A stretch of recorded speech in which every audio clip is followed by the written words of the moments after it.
नमस्कार। आज लॉकडाउन का तीसरा पार्ट शुरू हो गया है। पिछले दो पार्टों में कुछ आप लोगों के पास समय था, कुछ मेरे पास भी समय था, तो एक अंतर प्रेरणा मिली मुझे कि मैं कुछ ऐसे विषयों पर आपके सामने चर्चा करूं जिसका लाभ आपको अपने जीवन में मिले। योग में आसन और प्राणायाम की तो बहुत लोग बात करते हैं, लेकिन हम अपने प्रैक्टिकल जीवन में उन्हें कितना उतार पाते हैं, इसका अनुमान लगाना संभव नहीं होता है। इसलिए मैंने आसन और प्राणायाम पर बात ना करके आपके सामने यज्ञ, म्यूजिक थेरेपी, ध्यान विधियाँ और कुछ प्रैक्टिकल सेशन जैसे त्राटक का भी मैंने आपके सामने प्रैक्टिकल सेशन दिया।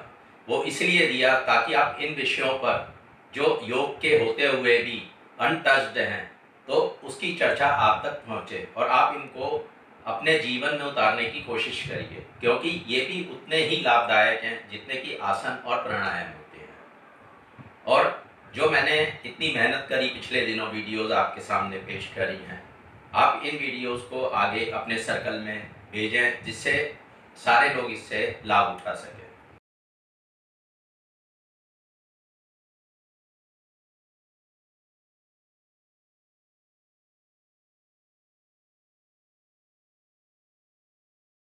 आजकल हम लोग प्रकृति की बातें सब जगह करते हैं कि देखिए प्रकृति कितनी साफ हो गई है, हवा कितनी साफ हो गई है, लेकिन हम नहीं ले पा रहे, मास्क लगा रहे हैं।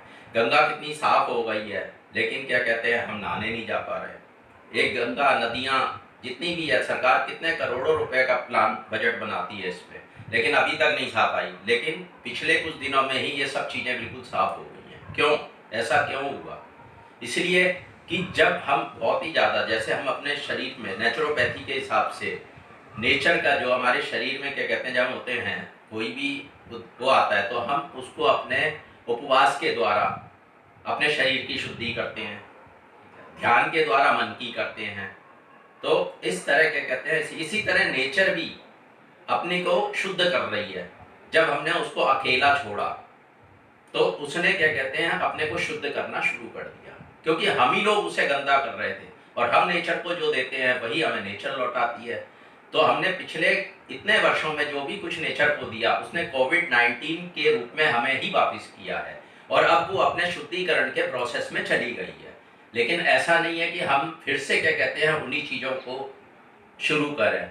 अब ज़रूरत है हमें मंथन करने की, कि हम मंथन करें इन सब चीज़ों का कि क्या जो हमारी ज़िंदगी पिछले कुछ महीनों में जो चेंज हुई है, क्या हम उस पर रुक पाएंगे, या फिर से क्या कहते हैं जैसे ही सब कुछ खुलेगा तो हम फिर से उन्हीं जद्दोजहद में टूट पड़ेंगे। तो ये एक आत्ममंथन का विषय है, इस पे सोचें और प्रकृति को इस प्रकार फिर से गंदा करने की कोशिश ना करें कि वो हमें वापसी में फिर से कोविड जैसी कोई चीज़ दे पाए। धन्यवाद।